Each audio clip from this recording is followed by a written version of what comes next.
ہم جانتے ہیں کہ معاشرہ لوگوں کے مل جل کر رہنے سے وجود میں آتا ہے.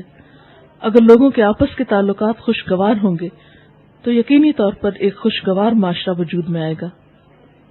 مگر شیطان جو انسان کا ازلی دشمن ہے وہ لوگوں کے آپس کے تعلقات کو کبھی بھی پھلتا پھولتا ہوا نہیں دیکھ سکتا، اور خصوصاً ازدواجی زندگی کی خوشی اس کو برداشت نہیں ہوتی، اور وہ ان تعلقات میں ہمیشہ دراڑیں ڈالنے کے لیے طرح طرح کے حربے استعمال کرتا ہے.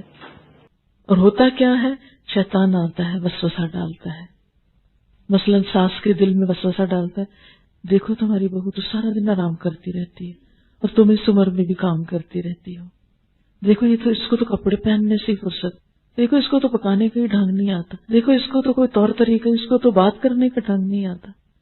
اب آپ خود سوچیں کہ ایک میچور خاتون کہاں اور ایک چلبلی لڑکی کہاں، جس نے ابھی زندگی کی کوئی تلخی نہیں دیکھی، کوئی ٹریننگ ہی حاصل نہیں کی، ابھی تو پکانا ہی نہیں سیکھا، ابھی تو گھر کا رکھ رکھاو ہی نہیں سیکھا. اور خاص طور پر ہمارے کلچر میں جہاں لڑکیوں کو پڑھنے سے ہوش نہیں آتی کہ شادیاں ہو جاتی ہیں، وہاں انہوں نے گھرداریاں کہاں کی ہوتی ہیں. تو ان سے وہ توقع رکھنا جو کئی سال سے ایک عورت اس گھر کے نظام میں بہتری لائی ہوئی ہے.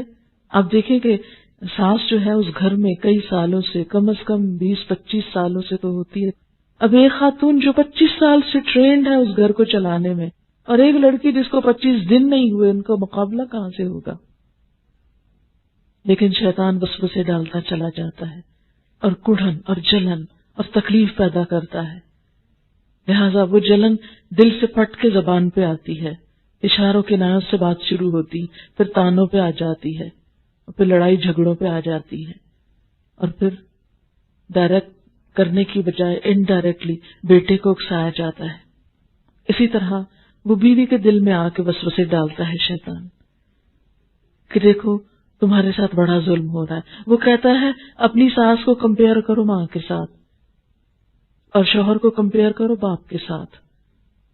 اور پھر وہ کہتا ہے تمہارا باپ تو اتنا اچھا تھا کہ ایک اشارہ ہی کافی ہوتا تھا، اور یہ دیکھو روز وعدہ کرتا ہے اور چیز لا کے نہیں دیتا. کبھی کوئی لڑکی شوہر کو باپ سے کمپیئر نہ کرے، وہ کبھی کامیاب نہیں ہو سکتی. باپ باپ ہوتے ہیں، ہم ان کی اولاد ہوتے ہیں. جو ان کے دل میں ہمارا مقام ہوتا ہے وہ شوہر کے لیے نہیں ہو سکتا، شوہر کے اندر نہیں ہو سکتا، کیونکہ وہ رشتہ دوسرا ہے. اور یہ بھی ہو سکتا ہے کہ شوہر باپ سے بھی زیادہ کہیں کیئرنگ ہو، لیکن عموماً کیا ہوتا ہے شوہر کی اچھائیوں کو ہم ایک طرف رکھتے ہیں، وہ نہیں باپ سے کمپیئر کریں گے. اس کا خیال رکھنا، اس کی محبت، اس کی ساری قربانی. اب آپ دیکھیں کہ ہمارے ہاں لڑکی کی سچویشن کو بہت پیتھیٹک بنا دیتے ہیں. ہے بیچاری گھر چھوڑ گئی، ہے بیچاری میکا چھوڑ گئی، اور معلوم نہیں کیا کیا وہ راگ بنائے ہوئے ہیں کہ جس سے خوب خوب لڑکیوں کو رلایا جاتا ہے کہ تم تو بہت ہی مظلوم ہو جس سے سب کچھ چھن گیا. حالانکہ یہ نہیں دیکھتے کہ وہ ماں جس نے ایک بیٹا پیدا کیا، وہ پالا پوسا بڑا کیا، اس کو پڑھایا لکھایا، اس کو کمانے کے قابل بنایا، پھر اس نے گھر بنایا، ایک باہر سے آنے والی کو وہ سب کچھ دے دیا. تو جس ماں نے اپنا بیٹا دے دیا اس سے بڑی اور کیا قربانی مانگی جائے گی؟ لہذا کبھی بھی ایک بہو کو یہ نہیں سوچنا چاہیے کہ میری ساس نے مجھے وہ نہیں دیا، یہ نہیں پوچھا، وہ خیال نہیں رکھا. اس سے ان وسوسوں سے تعلقات خراب ہوتے ہیں، اس سے بگاڑ آتا ہے، اس سے تعلقات کی کبھی اصلاح نہیں ہو سکتی. تعلقات خراب کرنے والے سارے وسوسے دراصل شیطان کی پیداوار ہوتے ہیں، اور ہم کبھی بھی ان کے بارے میں متنبہ نہیں ہوتے. جب شادی ہوتی ہے تو دونوں میں سے کسی ایک کی یا دونوں طرف کی ایک پوزیسو ایٹیٹیوڈ جو ہوتا ہے کہ بس دوسرے شخص کا سب کچھ ہی میرا ہے. اور جب ہم دوسرے سے محبت کرتے ہیں یا محبت کا اظہار کرتے ہیں تو پھر ہم کیا چاہتے ہیں کہ یہ شخص بس اب کسی اور کی طرف توجہ نہ کرے. اگر شوہر ہے تو اگر وہ ماں سے بھی بات کرے گا تو بیوی کو کھلنے لگتا ہے کہ ماں کا سر ماتھا کیوں چوم رہا ہے. اگر بہن بھائیوں سے بھی بات کرتا ہے تو وہ بھی بعض اوقات برا لگنے لگتا ہے. یہ تنگ نظری نہیں ہونی چاہیے، دل کھلا ہونا چاہیے. جو محبت میں آپ کا حصہ وہ آپ کا ہے، بیوی کی جگہ اور کوئی نہیں ہو سکتا. لیکن یہ بھی یاد رکھیے کہ جس ماں نے تکلیف اٹھا کے جنم دیا ہے اور سالوں سال دعائیں مانگ مانگ کے اس کو پالا ہے اور بڑا کیا ہے اور اس منزل تک پہنچایا ہے کہ جب وہ کامیابی کے ایک اعلیٰ منزل کو پہنچا تو اب آپ کے ساتھ اس کا ریلیشن شپ ہو رہا ہے، تو جس نے یہ ساری منزلیں طے کی ہیں اس کا حق اپنی جگہ ہے، اس حق کو کبھی فراموش نہیں کرنا چاہیے، بلکہ شوہر کی مدد کرنی چاہیے کہ وہ اپنی ماں کا خیال رکھ سکے اور اس کا ساتھ دینا چاہیے. اگر وہ کسی قسم کی کمی کوتاہی کر رہا ہے تو ایک اچھی بیوی کی خوبی یہ ہے کہ وہ اس کو توجہ دلائے کہ تمہاری ماں تمہارا انتظار کر رہی ہے، تمہاری ماں بھی محبت کی مستحق ہے، تمہاری ماں احترام کی مستحق ہے. یہ جب ساس کو بھی اس چیز کا احساس ہوتا ہے کہ ہماری بہو ہمارے بیٹے سے بھی زیادہ ہمارا خیال رکھتی ہے اور اس سے بھی زیادہ ہمارے لیے کیئرنگ ہے، تو بے پناہ محبت پیدا ہو جاتی ہے. اور اس میں اگر دل نہ بھی مان رہا ہو تب بھی انسان کو پازیٹیو سائڈ سوچنی چاہیے کہ اس وقت عمر کے اس حصے میں ماں کی جو بھی حالت ہے، کیونکہ عموماً یہ ہوتا ہے کہ جب تک بیٹے جوان ہوتے ہیں مائیں مینوپاز کو پہنچ چکی ہوتی ہیں، ان کے چڑچڑے پن کا دور آ چکا ہوتا ہے، یا پھر ان کی کئی بیماریاں شروع ہو جاتی ہیں. اب وہ پہلے سے بھی زیادہ ٹچی ہو جاتی ہیں، حساس ہو جاتی ہیں. وہی جو ساری زندگی خود بہت کچھ صبر کرتی رہی ہیں، اب بہو کے معاملے میں ان سے بھی صبر نہیں ہوتا، چھوٹی چھوٹی بات مائنڈ کرنے لگتی. تو ایسے میں جو بزرگ ہے وہ تو بزرگ ہے، اس کو تو اس کی بزرگی کی وجہ سے ایکسکیوز کیا جا سکتا ہے. لیکن ایک نئی لڑکی کے لیے ایک ٹیسٹ بھی ہوتا ہے اور ایک صبر کا امتحان بھی، اور اس کی بہادری کا امتحان بھی، کہ ان ساری چیزوں کو کتنی بہادری اور کتنے بڑے دل کے ساتھ وہ فیس کر سکتی. تو چھوٹی چھوٹی چیزوں کو دل پہ نہیں لینا چاہیے.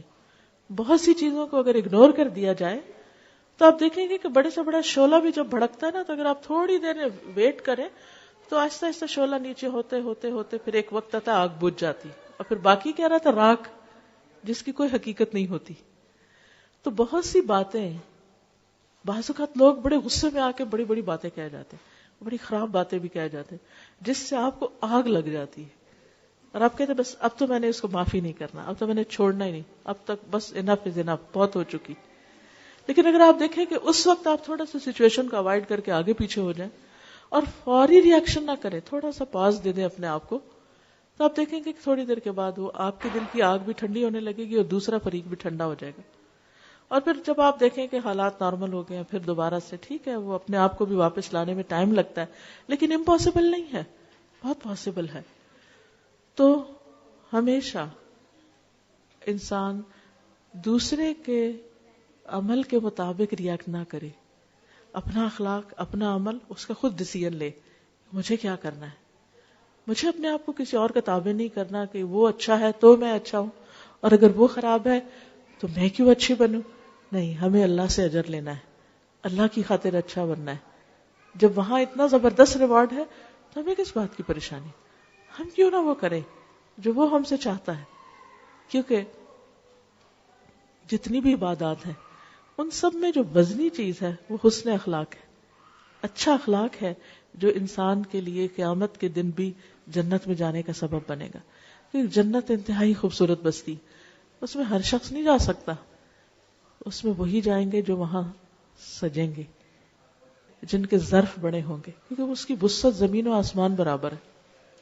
اتنی بڑی جگہ پر وہی رہ سکتے ہیں، رہنے کے قابل ہیں جن کے دل بڑے ہیں، جن کی سوچ بڑی ہے، جو بڑی بڑی باتوں کو پی جاتے ہیں. والکاظمین الغیظ والعافین عن الناس، جو لوگوں کو معاف کر سکتے ہیں. واللہ یحب المحسنین، احسان کرنے والوں کو اللہ پسند کرتا ہے، اللہ ان سے محبت کرتا ہے. ایسے ہی لوگ، ان کے لیے خوشخبری دی گئی ہے کہ ان کے لیے وہ جنتیں تیار کی گئی ہیں کہ جن کی وسعت زمین و آسمان کے برابر ہے. اس کو پانا، اس کے لیے آپ صلی اللہ علیہ وسلم کو جب جنت دکھائی گئی تو آپ خوش ہو گئے، اور آپ نے فرمایا کہ اتنی خوبصورت جگہ کون یہاں نہیں آنا چاہے گا. لیکن جب آپ کو اس کا رستہ دکھایا گیا تو کانٹوں سے بھرا ہوا تھا، آپ اداس ہو گئے. آپ نے فرمایا صرف ہمت والے ہی یہاں تک پہنچیں گے، اس رستے کو صرف ہمت والے پار کریں گے. کیونکہ اکثر ایسے ہوتا ہے نا کہ تکلیف دہ چیزیں انسان دیکھ کے سہ کے ایک دن ہمت ہار کے بیٹھ جاتا ہے، بس اب آگے نہیں جا سکتے، اتنا ہی کافی ہے، یہیں ختم. لیکن انسان ہمیشہ ہی کہے اتنا گزر چکا، اب تھوڑا ہی رہتا ہے. جیسے کوئی لمبے سفر سے آتے ہیں نا تو اب پھر بار بار ٹائم دیکھتے، اچھا کتنا رہ گیا، اچھا 10 گھنٹے گزر گئے، اب 2 گھنٹے، اچھا 4 گھنٹے، بس ختم، اتنا گزر گیا، اب یہ بھی گزر جائے گا. تو انسان کے لیے اس زندگی کا عارضی ہونا ایک بہت بڑی نعمت ہے، کیونکہ اس دنیا میں انسان خوشیوں کے جتنے بھی سامان اکٹھے کر سکے کر لے، لیکن یہاں کی خوشیاں پائیدار نہیں ہیں. ایک چیز کو پورا کرتا ہے تو دوسری ہاتھ سے چھٹتی، اس کو کھینچتا ہے تو کچھ اور ہاتھ سے چھٹ جاتا ہے. پورا کر ہی نہیں سکتا، کیونکہ اللہ نے اس دنیا کو پرفیکٹ بنایا نہیں، پرفیکشن صرف جنت میں رکھی. اس لیے کبھی بھی یہاں کوئی تکلیف پہنچے تو انسان اس جنت کے اور اس آخرت کی کامیابی کے انتظار میں ان چیزوں کو معمولی جانے.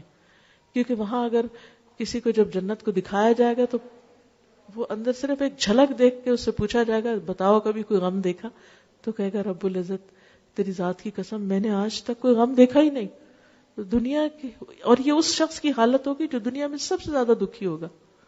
اور اسی طرح جہنم کا ایک جھلک دیکھ کے، ایک جھونکا دیکھ کے دنیا میں سب سے زیادہ آرام میں رہنے والا انسان کہے گا یا رب میں نے کوئی خوشی نہیں دیکھی، کوئی آرام نہیں دیکھا. تو اس لیے اصل منزل تو وہ ہے، اصل گھر تو وہ ہے، اور اسی کے لیے انسان کو دنیا میں کام کرنا ہے.